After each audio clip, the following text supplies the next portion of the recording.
Test 1. Listening. Section 2. You will hear an extract from a radio programme for people who live abroad. Listen and answer questions 11 to 17. You're listening to Expat News, a weekly broadcast for the English-speaking community in this great city.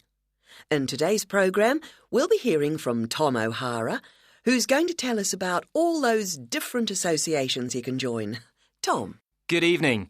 Yes, in a city with so many of its residents born outside the country, it's hardly surprising there's such a huge range of expatriate clubs and societies. And many of these, of course, are aimed at English speakers. So, first and perhaps most obviously, we have the sports clubs, which in some cases field teams in things like rugby and tennis that compete against clubs in other parts of the country or even abroad. You don't have to play at this level to have fun, though. They can be just a great way to do some exercise and, of course, to get to know other people, especially if you're new in town. The same can be said of the many hobby and interest clubs that have sprung up here.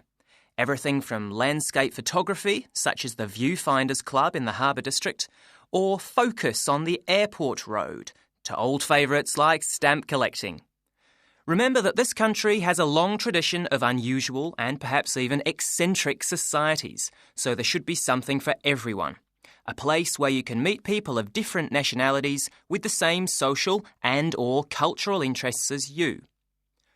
For those who may be interested in rather more than just friendship, there's a wide range of lively social clubs.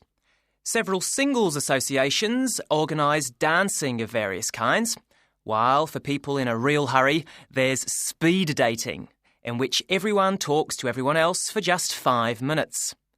Then, at the end, they decide which of them they would like to meet again by ticking their names on a list.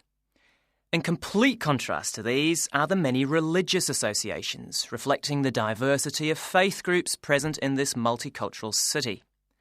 Many of them, of course, have their own places of worship. Perhaps also of interest to those who've come here from other parts of the world are the international and cultural societies. These often provide a meeting place for people from a specific country, China, for instance, and particular ethnic groups, such as Afro-Caribbeans. As in other major cities, we have here local branches of many charities with names familiar around the world. Meetings of human rights organisations like Amnesty International are held regularly in English, as are those of environmental groups such as Greenpeace. All funds raised, by the way, go to the same kinds of good cause as they do in other countries you may have lived in. Inevitably, perhaps, there are also the political clubs, often connected with a particular party and, indeed, a particular country. So we have, for example, a local association of Republicans linked to and campaigning for that party in the US, and Liberal Democrats here doing the same for their party in Britain. Finally, on a lighter note, there's plenty to choose from in the performing arts.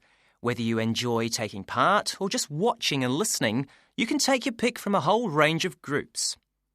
To take just a couple of examples, there's light opera at the Memorial Hall in the city centre, or a very lively amateur theatre company in the Park District.